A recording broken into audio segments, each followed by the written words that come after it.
Grupo Espírita Amadeu Ferretti apresenta um estudo sequencial da obra O Livro dos Espíritos. É um prazer estarmos aqui reunidos em nome de Jesus para mais um momento em que vamos estudar um pouco mais da nossa doutrina espírita e aprender um pouco mais com o que Kardec, através dos espíritos superiores, traz para nós de conhecimento, de entendimento. Hoje nós vamos falar sobre a doença mental ou transtornos mentais, né, que está no Livro dos Espíritos, falando de idiotismo e cretinismo. Tá? E aí, antes da gente começar o nosso estudo, meu nome é Cláudia Costa, Claudinha, como somos conhecidos aqui em Campo Grande, no Rio de Janeiro, e agradecemos a casa, Grupo Espírita Amadeu Ferretti, esse momento no canal do YouTube, uma casa que nos acolhe com tanto carinho e que nós gostamos de fazer parte dela. E vamos então fazer a nossa prece inicial e depois o nosso estudo. Vamos manter os nossos pensamentos voltados a Deus, nosso Pai, Jesus, nosso irmão maior, espiritualidade, pura e amor, a todos os nossos mentores espirituais. Agradecemos, Senhor, por estarmos aqui reunidos em seu nome. Agradecemos as oportunidades benditas de crescimento, as oportunidades de aprendizado, e que possamos a cada dia aproveitar os momentos em que aqui encarnados estamos de melhorarmos. E pedimos, Senhor, pelos nossos irmãos que já se encontram no plano extrafísico, que também possam continuar na sua caminhada, no seu aprendizado, no seu crescimento. E assim, Mestre querido, que nós possamos ter a inspiração necessária para podermos fazer o estudo desse momento. Que o Senhor possa permanecer conosco, agora e sempre, graças ao bom Deus. Então, vamos ao nosso estudo, né? E hoje nós vamos falar sobre idiotismo, cretinismo, né? Que era os termos utilizados no século XIX. Né? Mas hoje a gente tem na visão espírita, quando fala dos transtornos mentais. Né? Então, transtorno mental é qualquer anormalidade, sofrimento ou comprometimento de ordem psicológica e mental. O conceito ele implica um comportamento diferente, desviante, anormal. Na abordagem psicológica e psiquiátrica moderna, esse termo ele substitui loucura e doença mental. Né? E aí, nós temos que ir entendendo que nós somos espíritos reencarnantes, que estamos aqui no corpo físico, porém, por alguns momentos, por alguns anos, por algumas décadas, não sabemos quanto tempo, mas que ao longo dessa nossa viagem em que estamos aqui no plano espiritual, no plano material, depois retornamos ao plano espiritual, nós somos espíritos. E o século XIX ele inaugura justamente essa era do espírito, em que nós vamos nos entender que somos espíritos imortais, criados por Deus para chegar à sua plenitude como ser criado por Deus, nosso Pai. Né? E aí, nesse caminhar de nossa existência, muitas vezes nós fizemos coisas boas e coisas negativas, coisas ruins também.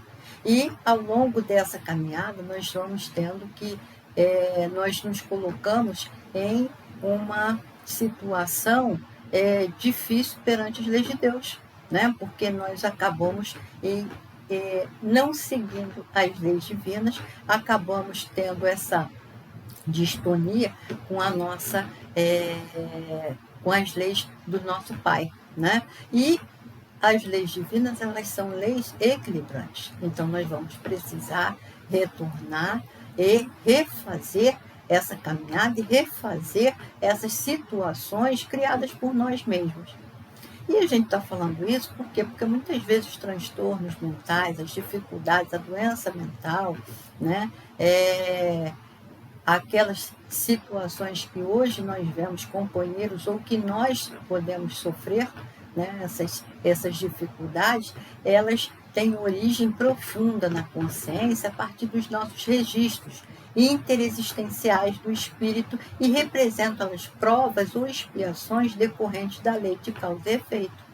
Nós criamos situações e nós vamos ter que nos reajustar de acordo com as leis divinas, né? Então, são mecanismos de reajuste e oportunidades de reequilíbrio perante a lei de Deus, impressos pelo Espírito através da mente. O suicídio, o uso da inteligência e do magnetismo pessoal para o mal, os abusos do poder, os crimes hediondos e crimes contra a coletividade perpetrados no pretérito tenebroso em algum momento da nossa vida passadas são algumas das causas anteriores da loucura, hoje, muitas vezes, das nossas doenças mentais. O tribunal da própria consciência, porque não é Deus quem nos pune, Deus não tem um psiquismo negativo. Isso que nós precisamos entender. Deus é nosso Pai Criador, nos ama incondicionalmente e se nos conhece desde todo o tempo, porque foi Ele quem nos criou.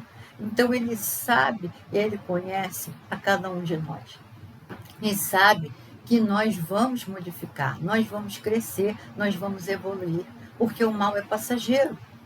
Então, o que nós muitas vezes perpetramos de errado, de mal no passado, nós vamos ter a chance de nos reequilibrar perante as suas próprias leis e vamos ter a chance de consertar as dificuldades de aprender com aqueles erros e não fazer de novo, não cometer de novo. Como o nosso Mestre Jesus dizia, vai e não peques mais, né? Para que algo pior não te aconteça, para que nós possamos realmente refazer a caminhada de uma outra forma, né?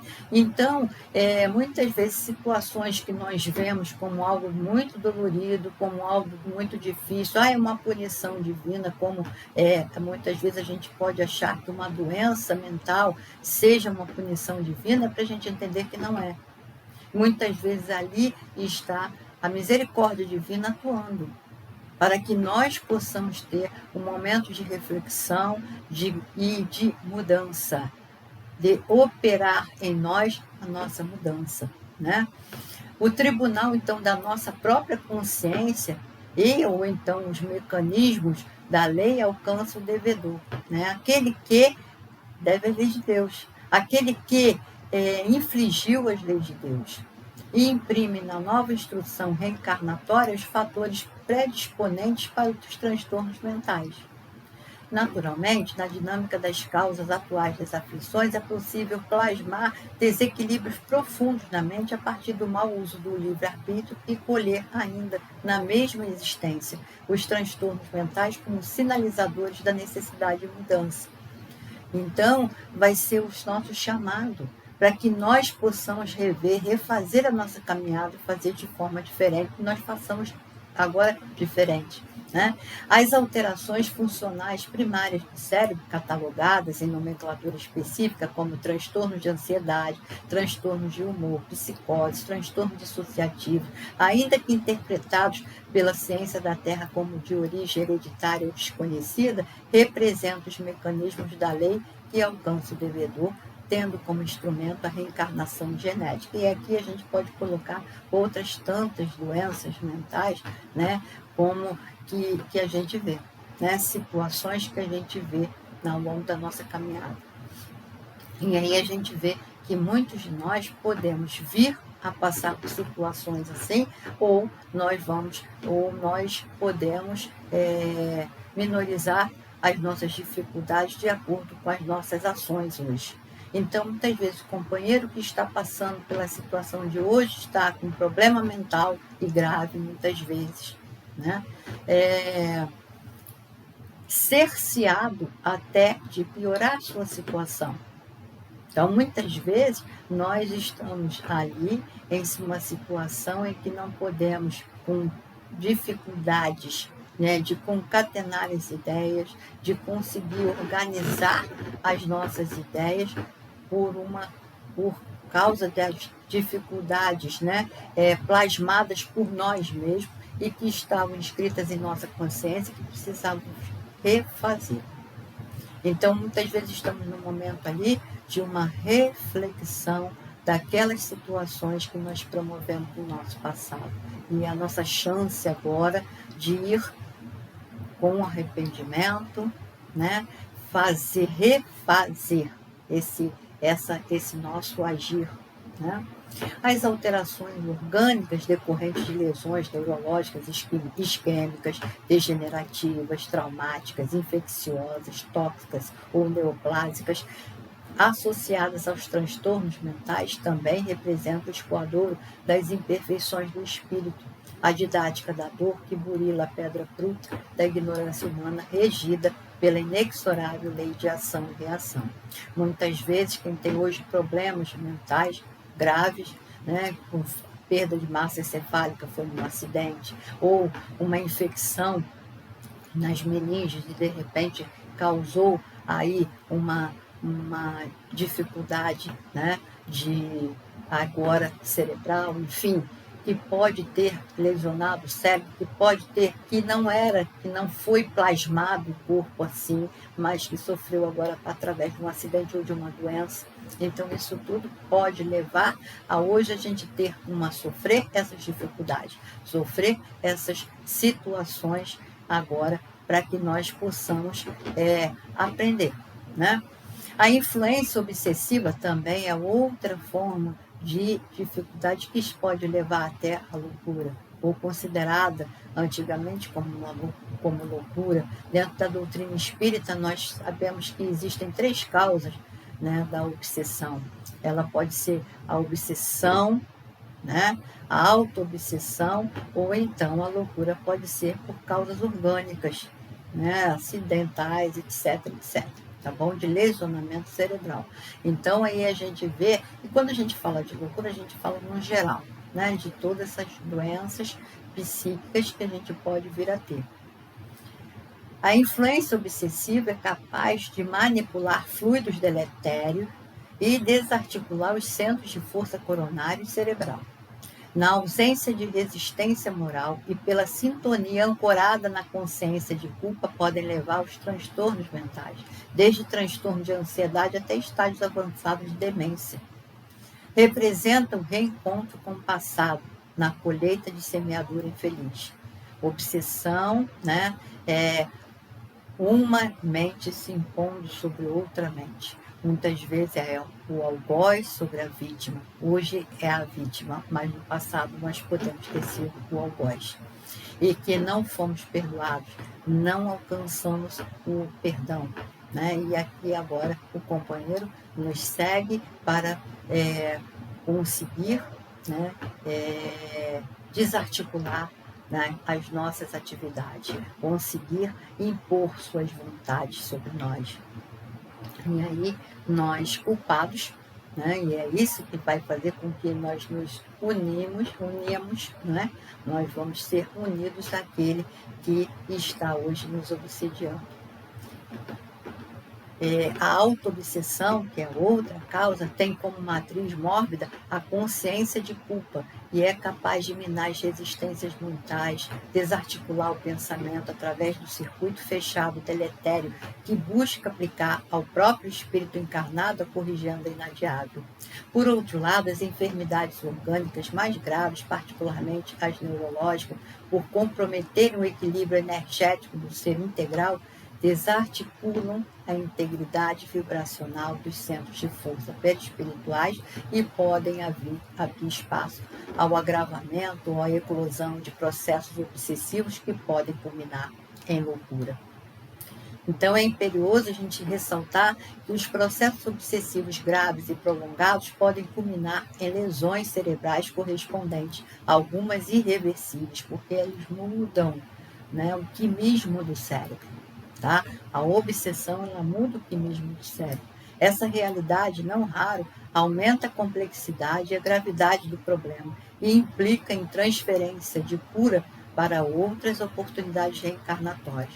Nós podemos ser obsediados hoje, haver uma mudança no nosso quimismo cerebral, e a gente ter, né, sofrer pelo processo da obsessão, problemas mentais, e de repente, em próximas encarnações é que nós vamos conseguir consertar tudo isso. Tá? Então, são situações que nós todos podemos vivenciar, porque nós não sabemos o que fizemos no nosso passado.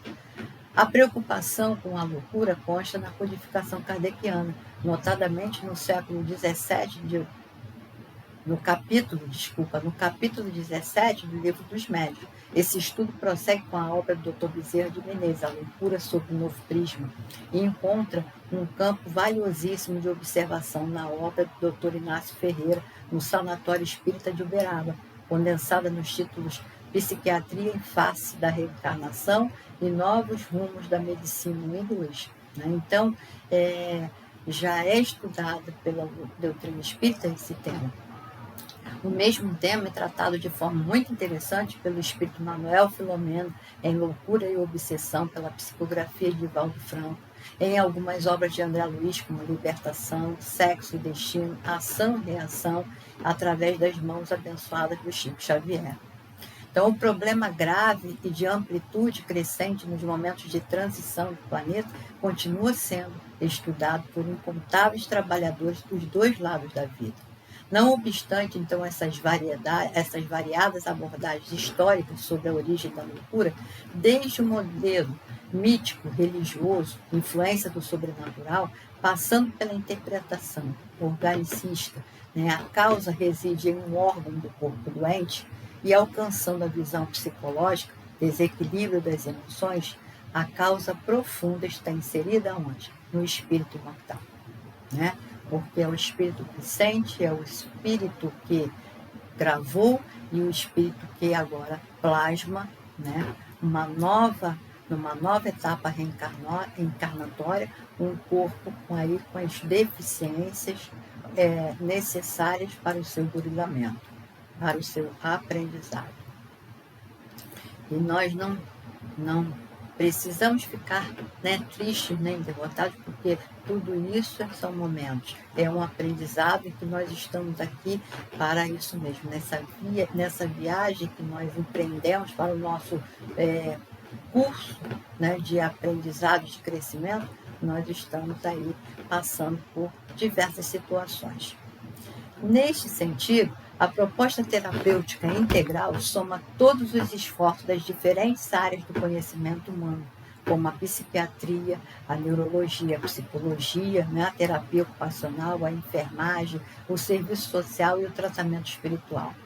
E este último, que é o tratamento espiritual, ele transcende as barreiras das religiões dos homens e se funde na expansão da consciência através da luz meridiana da proposta libertadora de Jesus. Dessa forma, todos os recursos terapêuticos, desde a medicação alopática, a psicoterapia, o trabalho, laboraterapia, a leitura edificante, a prece, o esforço em domar as más inclinações e a fluidoterapia são recursos inovidáveis da misericórdia divina no alívio do sofrimento gerado pelos transtornos mentais. Os casos mais graves, que envolvem várias pessoas ao redor, particularmente os familiares e pessoas que se propõem a auxiliar, sinalizam a ação da justiça divina que alcança os antigos comparsas ou verdugos em oportunidade abençoada de ressarcimento.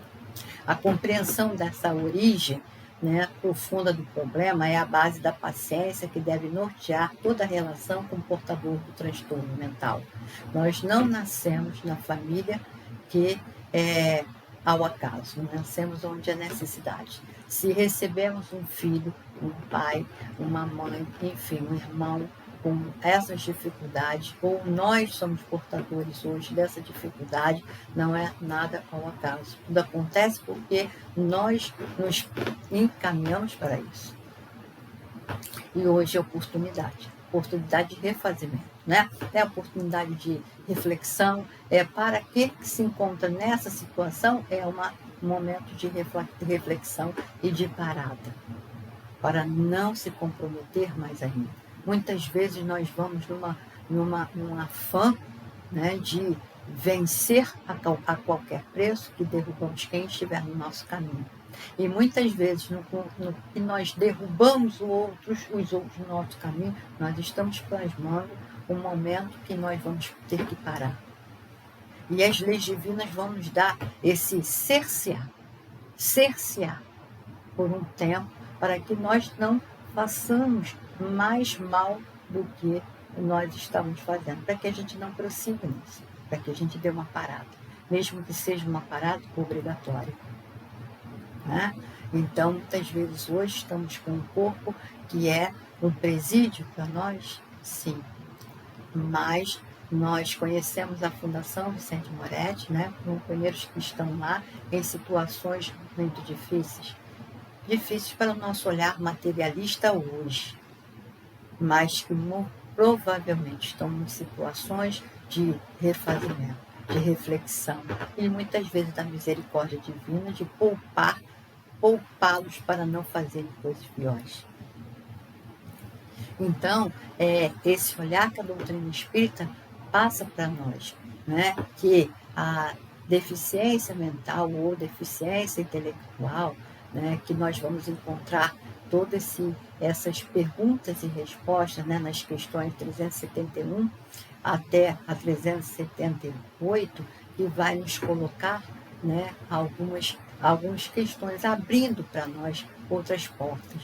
E aí nós vamos encontrar, né, as respostas que os espíritos deram a Kardec, né, sobre a deficiência mental. E aí a opinião que tinha-se, né, que essas pessoas com doença mental, elas teriam uma alma de natureza inferior, né? E eles dizem não, eles têm uma alma humana, frequentemente mais inteligente do que pensais, e que sofre com a insuficiência dos meios de que se dispõe para se comunicar. Então, mostrando que os espíritos que estão ali ligados naquele corpinho, que é um corpinho que não consegue manifestar a inteligência que o espírito tem, é o momento que ele está vivenciando. Mas não quer dizer que esse espírito seja inferior de forma alguma. E aí, prosseguindo nessa explicação que os espíritos nos dão, na questão 373, ele fala abuso da inteligência, né? E vamos encontrar na vasta literatura espírita mais e mais argumentos que nos mostram com clareza quem é o deficiente mental. Dr. Bezerra de Menezes, no livro Recordações da Mediunidade, psicografado pela médium Ivane Pereira do Amaral, nos mostra que muitos casos de retardamento mental e problemas epiléticos profundos são ocasionados pelo suicídio. Né? E aí podemos citar 2 casos, trem de ferro, que é o entorpecimento, por exemplo, aquele suicídio pelo trem de ferro, o entorpecimento dos músculos, nervos e até da medula espinhal provocado pelo traumatismo violento. O perispírito é lesado pela violência. Grande altura, se jogar de grande altura. Então, predisposição à loucura e epilepsia, as convulsões nada mais são do que vínculos mentais revivendo o passado, a zona de remorso. Né? Então, é para que a gente possa entender que tudo isso está registrado em nós, espíritos, e que precisa ser claro, precisa ser drenado, né? Então, são as oportunidades que Deus nos dá.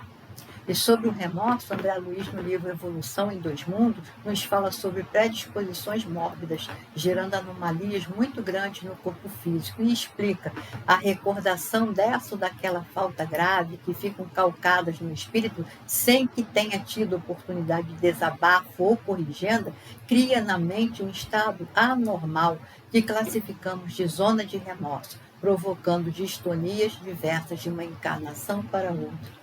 Epilepsia, no livro Mundo Maior, de André Luiz, encontramos a história de um jovem com crise de epilepsia provocadas apenas pela percepção da proximidade dos obsessores. Apesar de estar ao lado de antigos amigos espirituais em seu quarto, a ligação e a sintonia com esses espíritos por causa do crime, do ódio e o remorso provocam a manifestação da moléstia. Então, esse companheiro entrava em crises epiléticas porque esses espíritos, que eram seus inimigos do passado ou comparsas do passado, se aproximavam dele. Manuel Filomeno de Miranda, no livro Grilhões Partidos, psicografia de Divaldo Pereira Franco, relata a história de uma jovem epilética que, em reencarnação anterior, assassinou o marido e o amante, tendo de viver o resto de seus dias mentindo e escondendo seu crime. Com isso, lesando os centros perispirituais que alteraram o novo corpo afetando o metabolismo endócrino. Ainda quando causados por traumatismo craniano, sífilis ou tumores, o espírito já tem a predisposição para a enfermidade. Dr. Jorge Andréa, no livro Psicologia Espírita, aborda a temática do deficiente mental no capítulo Dinâmica Espiritual do Excepcional, falando da participação do espírito na formação do seu próprio corpo. Né? E os genes cromossomiais, dizendo assim o Dr. Andréa, os genes cromossomiais responsáveis pelos fatores da herança teriam em seu íntimo as influências dos vórtices do psiquismo profundo a comandar, orientar e ditar normas no mecanismo da vida.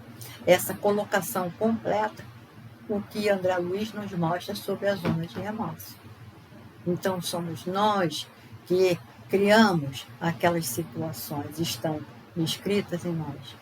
Vemos, então, a influência enorme da consciência do reencarnante modelando seu próprio corpo, influenciando os genes da hereditariedade. A epilepsia congênita, muito comum no excepcional, seria distúrbio ligado à causa pregressa. O deficiente mental congênito, não foge a essa regra. Outro ponto importante é quando ele coloca o espírito reencarnante com suas deficiências, buscando a futura mãe, sintoniza-se, afiniza-se mais facilmente com as células sexuais que carregam deficiência e desajustes em suas estruturas íntimas. Isto é, aproveitamento da lei para que o espírito não escape ao seu destino doloroso, mas necessário. Então, o deficiente mental apresentando distúrbios múltiplos não pode ser traduzido como um caso biológico, como um acaso. Inclusive no aspecto hereditário que a doutrina espírita nos mostra relativa. No livro Missionários da Luz, no capítulo 12, André Luiz nos mostra as inúmeras experiências onde o espírito reencarnante pede que sejam alteradas certas condições físicas para que possa vencer suas provas. Então, muitas vezes, nós, espíritos, pedimos. Questão 132, escolha das provas, onde nós pedimos para passar por certas situações. Em Evolução em Dois Mundos, no capítulo 7, André Luiz nos fala, no Ser Informação, toda permuta entre os cromossomos é presidida por agentes magnéticos ordinários, lei de hereditariedade, ou extraordinários, pela intervenção dos organizadores do progresso. Em razão disso, atendendo-se aos objetivos finalistas do universo, não será possível esquecer o plano divino, quando se trate de qualquer imersão mais profunda na genética, ainda que isso contrarie aos cultores da ciência materialista. Então, o corpo herda do corpo, a primeira célula formada após a fecundação é a primeira expressão do próprio corpo. Depois, na formação, não há ação dos espíritos ou da mente do reencarnante. Então, e aí a ajuda espiritual, a prevenção, enfim, consiste que o corpo está atrofiado, incluindo o cérebro, e pela resposta que os espíritos dão a Kardec na questão 374, sobre a lucidez da consciência, a terapia espiritual, porque o espírito sabe que está passando por essa situação.